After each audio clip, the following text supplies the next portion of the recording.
اب آپ کشمیر میں ہونے والا ظلم بند کرا سکتے ہیں۔ ربیہ نے ایک بار پھر وہی بات کی جس کا جواب وزیر داخلہ بار بار ٹال رہے تھے۔ دونوں ڈرائنگ روم میں تھے جس کے باہر بلیک کیٹ نامی کمانڈوز کا سخت پہرا تھا۔ مفتی سعید کے وزیر داخلہ بنتے ہی ان کی حفاظت کی ذمہ داری بھارتی کمانڈوز بلیک کیٹ نے سنبھالی تھی۔ یہ اپنی پھرتی، مہارت اور صفاقی کے لیے بھارتی حلقوں میں مشہور اور کشمیریوں میں بدنام ہو چکے تھے۔ کیوں بابا، میں نے ٹھیک کہا نا؟ اب آپ وادی میں ہونے والا ظلم ختم کرا سکتے ہیں۔ ربیہ مسکرا رہی تھی۔ ہاں کیوں نہیں، مفتی سعید نے بالآخر سر ہلا کر جواب دے ہی دیا۔ میری پہلی ترجیح یہ ہوگی کہ عوام کو دہشت گردوں سے نجات دلوا دوں۔ وزیر اعظم نے خاص طور پر مجھے اسی کی ہدایت کی ہے اور میں نے انہیں مشورہ دیا ہے کہ ریاست جموں و کشمیر کے لیے مسائل حل کرنے کے لیے کابینہ کی ایک کمیٹی قائم کر دی جائے۔ آپ کی تجویز بہت شاندار ہے، لیکن میری مانے تو سب سے پہلے وادی سے فوجی انخلا کی بات کریں۔ فوجی انخلا؟ مفتی سعید حیرت سے بیٹی کو تکنے لگے۔ جی ہاں، جب تک فوج اور پیراملٹری فورسز یہاں موجود ہیں ظلم ختم نہیں ہوگا، ربیہ نے جواب دیا۔ مگر فوج تو عوام کو ظلم سے بچانے کے لیے آئی ہے۔ وزیر داخلہ کا لہجہ سرد ہو گیا۔ اور وہی ظلم بھی کر رہی ہے بابا۔ ربیہ کی آنکھیں بجھ سی گئیں۔ لڑکی سنو، مفتی سعید کھڑے ہو گئے، آئندہ ایسی بات کبھی زبان پر بھی نہ لانا۔ فوج ہی ہماری نجات دہندہ ہے، تب پھر آپ کی اور میرے درمیان کافی فاصلہ ہے وزیر داخلہ صاحب۔ ربیہ نے تلخ انداز میں جواب دیا۔ میں ابھی تک بھارتی فوج کو غاصب اور ظالم سمجھتی ہوں، جبکہ آپ اسے نجات دہندہ قرار دے رہے ہیں۔ مجھے افسوس ہے کہ کشمیر کو آپ کی وجہ سے مزید نئے مسائل کا سامنا کرنا پڑے گا۔ میں آپ کی بیٹی ہوں بابا، اور صرف یہ درخواست کر سکتی ہوں کہ اگر آپ کو بھی کشمیری عوام کے خلاف استعمال کرنے کے لیے سامنے لایا گیا تو آپ فوراً مستعفی ہو جائیں۔ اسی میں میری، آپ کی اور کشمیر کی بھلائی ہے۔ اس سے قبل کہ مفتی سعید کوئی جواب دیتے، ربیہ پیر پٹکتی ہوئی کمرے سے نکل گئی اور وزیر داخلہ یہی سوچتے رہے کہ کیا آزادی کی لہریں اب ان کے گھر کی دیواروں سے بھی ٹکرانے لگی ہیں۔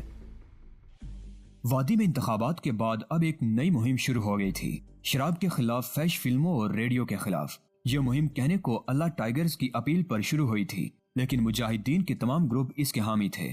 ہر گروپ اس پر عمل کر رہا تھا اور یہ ٹیپو ہی تھا جس نے شیراز سینما پر کامیاب چھاپا مار کر وہاں موجود تمام فلموں کی ریلیں نظر آتش کرا دی تھیں۔ اللہ ٹائیگرز والے بہت تیز جا رہے ہیں برادر، سکندر نے ٹیپو کی واپسی پر اسے کہا۔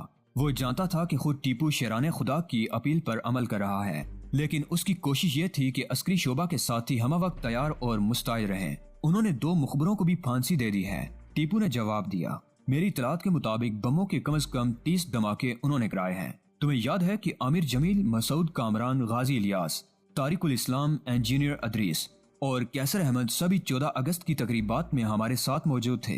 ہاں، ٹیپو مسکرا کر بولا۔ تم ایک شخص کو فراموش کر رہے ہو، سیف اللہ کو۔ وہ واقعی سیف اللہ ہے، سکندر نے بھی مسکرا کر کہا۔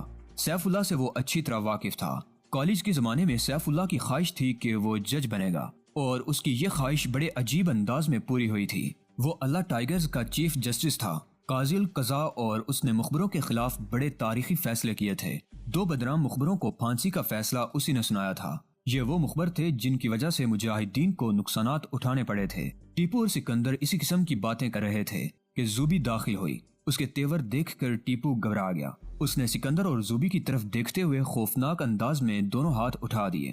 خبردار، اس کے لہجے میں بڑی بے بسی تھی، تم دونوں نے اگر لڑنا شروع کر دیا تو آج کسی ایک کی پٹائی کر دوں گا، اس نے کہا۔ مگر ہم لڑتے کب ہیں بھیا؟ زوبی نے بڑی معصومیت کے ساتھ جواب دیا۔ یار یہ تمہیں اچانک کیا ہو گیا؟ سکندر بھی سر ہلانے لگا۔ ہم کبھی لڑتے ہیں کیا؟ نہیں، ٹیپو پریشان سا ہو گیا۔ لیکن کبھی کبھی کیا؟ سکندر نے پوچھا۔ کچھ نہیں یار، تم کہو زوبی، کیا خبریں ہیں؟ ٹیپو نے موضوع بدلنے کی کوشش کی۔ خبر یہ ہے کہ بھارتی حکام نے سینما گھروں کے مالکان سے کہا ہے کہ وہ فلمیں دکھاتے رہیں، حکومت انہیں سیکیورٹی فراہم کرے گی، زوبی نے جواب دیا۔ تینوں مان ہی ایسے سنجیدہ ہو گئے تھے جیسے کبھی مسکرائے ہی نہ ہوں۔ سکندر نے سگریٹ سلگاتے ہوئے ہنکارا بھرا۔ مطلب یہ ہے کہ بھارتی افسر اب بے گناہ سیکیورٹی گارڈز کو مروائیں گے؟ ظاہر ہے، ٹیپو نے جواب دیا۔ فحاشی کے خلاف مہم میں جو بھی آڑے آیا وہ مارا جائے گا، یہ طے ہو چکا ہے۔ میرا خیال ہے کہ اسی نوعیت کی وارننگ باقاعدہ جاری ہونی چاہیے تاکہ جو بھی سینما گھروں پر گارڈز کے فرائض انجام دے وہ بعد میں شکایت نہ کرے۔ سکندر بولا۔ ٹھیک ہے، یہ کام تم ہی کر لو، جامع مسجد کے امام صاحب سے بات کر لو، وہ یہ اعلان لاؤڈ سپیکروں پر کرا دیں گے۔ یہ کام ابھی ہو جائے گا، سکندر نے جواب دیا۔ میرا خیال ہے کہ مغرب سے پہلے پوری وادی میں یہ اعلان ہو چکا ہوگا۔ اس کی نظریں گھڑی پر جمی ہوئی تھی۔ مجاہدین نے فوری نوعیت کے اعلانات کے لیے جو نظام وضع کیا تھا اس میں مساجد کو مرکزی اہمیت حاصل تھی۔ عام طور پر سکندر جامع مسجد کے امام صاحب کو فون کر کے ان سے کسی اعلان کی درخواست کرتا تھا اور پھر یہ اعلان دوسری مساجد میں سنایا جاتا ہے۔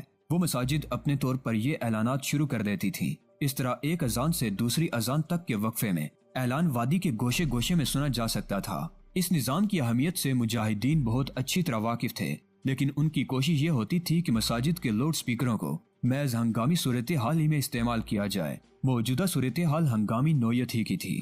ممکن تھا کہ ایسے بہت سے پولیس والے جن کی سینما گھروں پر ڈیوٹی لگنی تھی یہ اعلان سن کر ڈیوٹی سے غیر حاضر ہو جاتے۔ JKLF کے مجاہدین نے بھی وہ اعلان سنا جس میں خبردار کیا گیا تھا کہ اگر کسی نے بھی بھارتی فلمیں دکھانے کے لیے سینما گھروں کو تحفظ فراہم کرنے کی کوشش کی تو دنیا میں عوام کے قہر اور روز قیامت اللہ تعالیٰ کے قہر سے نہیں بچ سکے گا۔ یہ اعلان بہت واضح تھا۔ اشفاق مجید وانی نے بھی اعلان سنا، اس کے چہرے پر مسکراہٹ دوڑ گئی۔ کام بڑھتا ہی جا رہا ہے دوستو، اس نے ہنس کر کہا۔ اللہ ٹائیگرز والے نیچے نہیں بیٹھ رہے، وہ ہمیشہ ہی سے ایسے ہیں۔ JKLF کے کمانڈر یاسین ملک نے کہا، اب ہمیں ایک گروپ سینما گھروں کے لیے مخصوص کرنا پڑے گا تاکہ سیکیورٹی گارڈ سے نمٹا جا سکے۔ اس کی فکر مت کرو، گروپ F کو اس کام پر لگا دیں گے۔ اقبال گاندرو نے جواب دیا۔ شوکت بخش، علی محمد میر اور جاوید میر بھی اس کی تائید کر رہے تھے۔ ان کا یہ عام اجلاس مشتاق احمد لون کی رہائش گاہ میں ہو رہا تھا۔ چنن پورہ میں واقع اس مکان کی حفاظت کے لیے خصوصی انتظامات کیے گئے تھے۔ JKLF کے 3 کمانڈوز مکان کے باہر بظاہر دھوپ سے لطف اندوز ہو رہے تھے، مگر ان کی آنکھیں اطراف کا بغور جائزہ لے رہی تھی۔ ہاں، اقبال نے جواب دیا، مفتی سعید کی رہائش گاہ کا پورا نقشہ ہمیں یاد ہے، لیکن ہم نے لال ڈیڈ ہسپتال کی گلیوں تک کی تفصیلات حاصل کر لی ہیں۔ مجھے یقین ہے کہ ڈاکٹر ربیہ سعید کے اغوا میں کسی قسم کی غلطی نہیں ہوگی، مگر یہ اغوا نہیں ہوگا برادر، اشفاق مجید وانی نے سنجیدگی سے کہا۔ ہمیں اس بات پر یقین کر لینا ہوگا کہ مفتی سعید کی بیٹی کو چند دنوں کے لیے اس کے گھر سے دور رکھنا ہمارے مقصد کے لیے کس قدر ضروری ہے۔ ہم ہر کشمیری لڑکی کا اپنی بہن ہی کی طرح احترام کرتے ہیں، لیکن مفتی سعید کے اقدامات تحریک کو نقصان پہنچانے کا باعث بن رہے ہیں۔ پھر حمید شیخ، جاوید زرگر، نور محمد کلوال، الطاف بٹ اور شیر خان کی مسلسل حراست ہماری عسکری کارروائیوں کے لیے نقصان دہ ہے۔ ہم نے مفتی سعید کو بار بار پیغامات بھجوائے ہیں کہ وہ ان کمانڈوز کو رہا کر دیں، لیکن بات چیت ناکام رہی ہے۔ ایسا لگتا ہے کہ حکومت مزید بڑا کریک ڈاؤن کرنا چاہتی ہے۔ ہم ایسا ہونے نہیں دیں گے۔ کسی لڑکی کے اغوا سے پاکستان اور کشمیریوں کو بھی صدمہ ہوگا، ہمیں بھی ہوگا، لیکن ہم بہرحال مجبور ہیں، وانی نے جواب دیا۔ یاسین ملک نے اس منصوبے کی جزئیات تک تیار کر لی تھی اور چند گھنٹوں بعد اس پر عمل ہونے والا تھا۔ اس وقت وہ منصوبے پر آخری بار غور کرنے کے لیے جمع ہوئے تھے۔ ٹھیک ہے، اقبال نے اشفاق مجید وانی کی سیلف لوڈنگ رائفل پر ہاتھ پھیرتے ہوئے کہا، چلو ایک بار پھر تفصیلات دہرا لیتے ہیں۔ میں چلتی ہوں نرگس، ڈاکٹر ربیہ سعید نے اپنی شفٹ ختم ہونے پر متبادل ڈاکٹر سے کہا، آج بڑی تھکن محسوس ہو رہی ہے، ایسا لگتا ہے جیسے فلو مجھے بھی شکار کر لے گا، اینٹی الرجی لے لو۔ ڈاکٹر نرگس نے مسکرا کر کہا۔ نرگس اور ربیہ دونوں پکی سہیلیاں تھیں، دونوں ڈاکٹر گروپ کی شاگرد تھیں اور دونوں کا خیال تھا کہ طب کا پیشہ انسانوں کی خدمت کے لیے بہترین ذریعہ ہے۔ ربیہ کا تعلق ایک عام سیاسی خاندان سے تھا، جبکہ نرگس متوسط طبقے سے تعلق رکھتی تھی۔ ربیہ کے والد کی سیاسی وابستگی کے سبب ہی اس نے ابھی تک اپنی سہیلی کو یہ نہیں بتایا تھا کہ وہ حریت پسندوں کی مدد کرتی رہتی ہے۔ نرگس کو ڈاکٹر پیرزادہ سے ہدایت ملتی تھی جن پر وہ پیرامیڈیکل اسٹاف کے ایسے اراکین کے تعارف سے عمل کرتی تھی جو مجاہدین کے ہمدرد تھے۔ دوا کھانے سے میری جان جاتی ہے جانم، ربیہ نے بیگ کندھے پر ڈالتے ہوئے جواب دیا۔ گھر جا کر آرام کروں گی تو طبیعت ٹھیک ہو جائے گی۔ تم بیڈ نمبر 62 کا خیال رکھنا، بہت چڑچڑا ہو رہا ہے، اس کے ایکس رے ڈاکٹر صاحب کو دکھا دینا، مجھے اس کے پھیپڑوں میں گڑبڑ کا یقین ہے۔ خدا حافظ، نرگس نے مسکرا کر کہا۔ اب چلی جاؤ ورنہ میں یہ کہہ کر چلی جاؤں گی کہ آج ربیہ ڈبل شفٹ کر لے گی۔ ربیہ اسپتال سے نکلی تو ایک گیت گنگنا رہی تھی۔ اس نے مفتی سعید کے کہنے کے باوجود سرکاری کار کی سہولت حاصل نہیں کی تھی۔ اس کا کہنا تھا کہ وہ سرکار کی کسی مہربانی کی مستحق نہیں، کیونکہ اسے سرکار کی پالیسی سے اتفاق نہیں ہے۔ وہ منی بس کے انتظار میں اسٹاپ پر کھڑی ہو گئی۔ بس آ رہی ہے، مشتاق لون نے دھیرے سے کہا۔ معراج الدین مصطفیٰ نے جواب دیا۔ وہ سلیم عرف نانجی کے ساتھ کھڑا ہوا تھا۔ اقبال گاندرو ذرا ہٹ کر موجود تھا۔ تمام ساتھی بظاہر بے فکرے پن کا مظاہرہ کر رہے تھے، لیکن وہ بے حد چوکس تھے۔ انہیں اچھی طرح احساس تھا کہ آج وہ جس آپریشن پر ہیں اس کے مکمل ہونے پر بہت شدید رد عمل ظاہر ہوگا۔ تیار؟ مشتاق لون نے بس کے رکنے سے قبل کہا۔ وہ ربیہ پر نظر رکھے ہوئے تھے۔ بس میں ربیہ کے سوار ہونے سے قبل معراج الدین بس میں چڑھ گیا، جبکہ باقی ساتھی ربیہ کے بعد سوار ہوئے۔ لال ڈیڈ اسپتال کے سٹاپ سے بس کے روانہ ہونے کے بعد بھی وہ سب الگ الگ بیٹھے رہے۔ پھر جو ہی اقبال نے اشارہ کیا، مشتاق لون پستول نکال کر ڈرائیور کے سر پر پہنچ گیا۔ مہربانی فرما کر بس نانتی پورہ تک لے چلو، اس نے نرم لہجے میں کہا۔ پستول کی نال ڈرائیور کی گردن پر تھی، مگر میں تو ناگام پہنچنے کا پابند ہوں، ڈرائیور نے جلا کر کہا۔ اسے ابھی تک یہ احساس نہیں تھا کہ پستول کی نال اور اس کی گردن کے درمیان محض نصف انچ کا فاصلہ ہے۔ ہم بھی اپنے مقصد کے پابند ہیں برادر، مشتاق نے جواب دیا۔ اس وقت ربیہ آنکھیں پھاڑے اس کو دیکھے جا رہی تھی۔ پستول دیکھ کر اسے ایک لمحے کے لیے خوف کا احساس ہوا تھا، لیکن پھر وہ مشتاق کے سکون کا احساس کر کے حیرت زدہ ہو گئی تھی۔ ویسے ابھی تک اس کے فرشتوں کو بھی علم نہیں تھا کہ یہ سب کچھ اسے اغوا کرنے کے لیے کیا جا رہا ہے۔ میں سمجھا نہیں، ڈرائیور بولا۔ میرے ہاتھوں میں پستول ہے جس کی نال تمہاری گردن سے صرف 1 انچ دور ہے، گڑبڑ کرو گے تو گولی چل سکتی ہے۔ ہماری درخواست مان لو، نانتی پورہ چلے چلو پلیز۔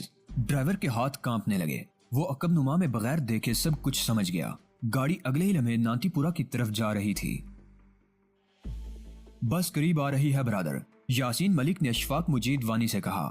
دونوں غلام حسین کے ساتھ ایک نیلی ماروتی کار میں نانتی پورہ کے الگ تھلگ اور ویران علاقے میں بیٹھے ہوئے تھے۔ ٹھیک ہے، وانی نے جواب دیا۔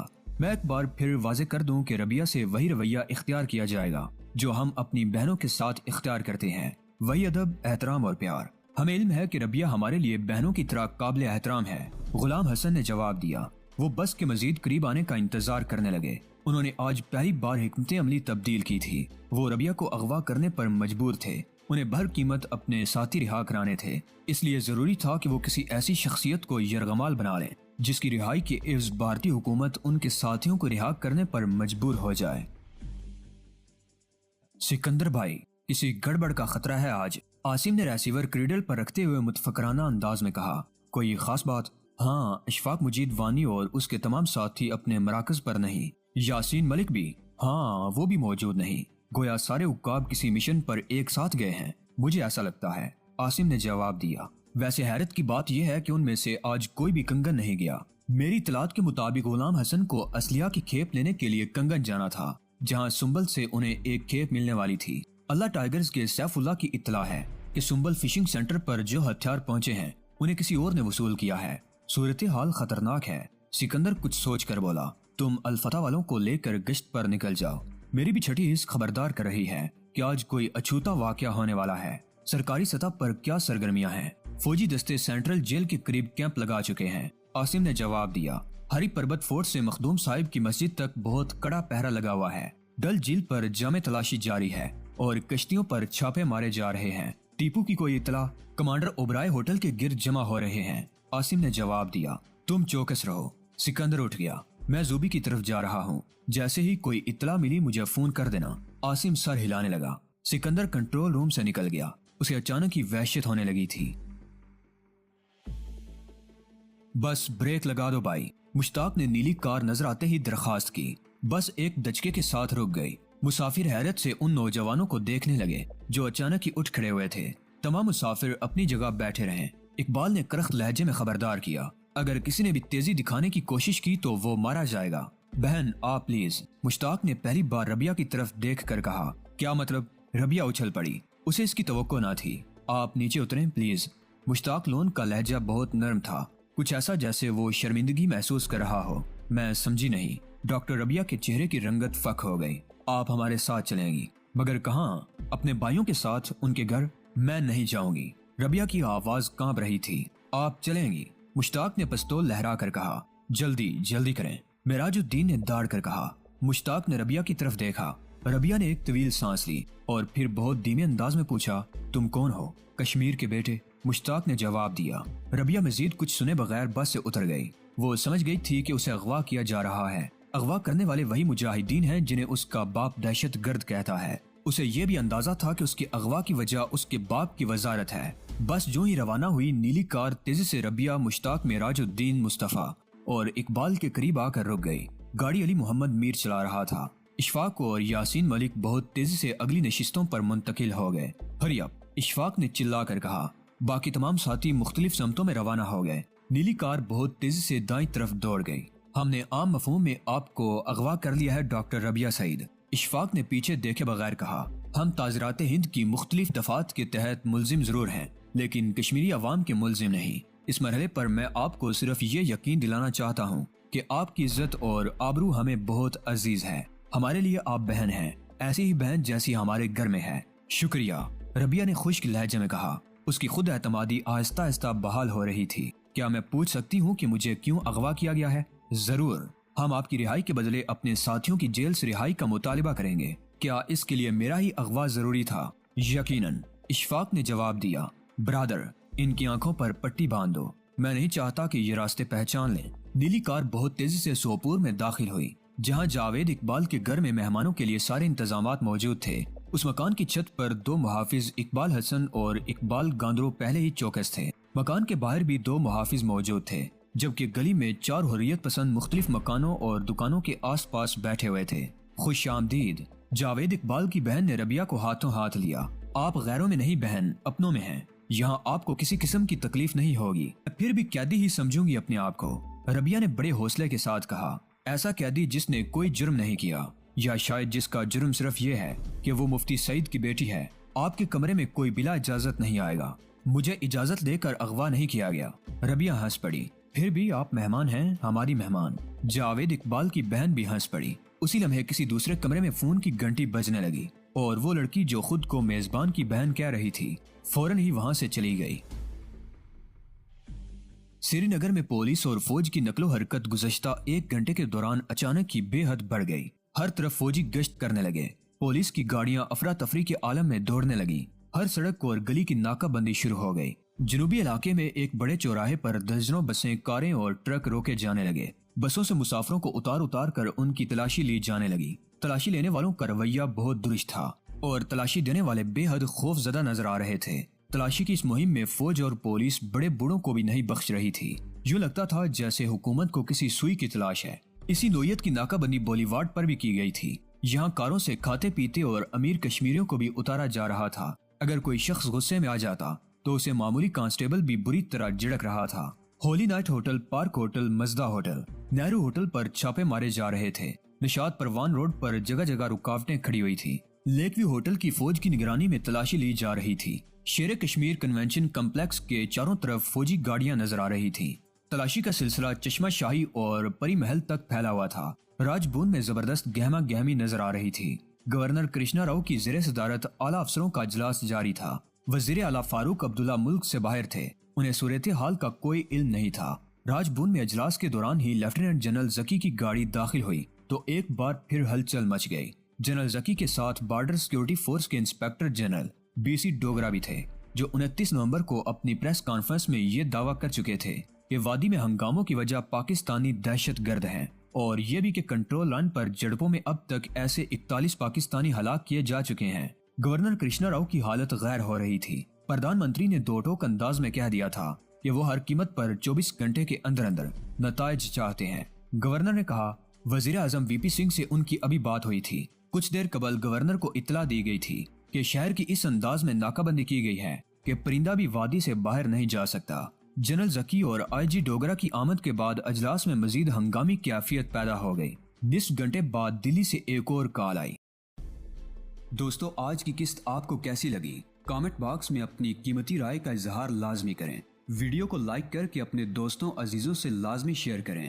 چینل کو لازمی سبسکرائب کریں۔ اگلی ویڈیو تک اجازت دیجیے، تب تک اپنا اور اپنے اس چینل اعلان حقیقت کا خیال رکھیے گا۔ اللہ نگہبان۔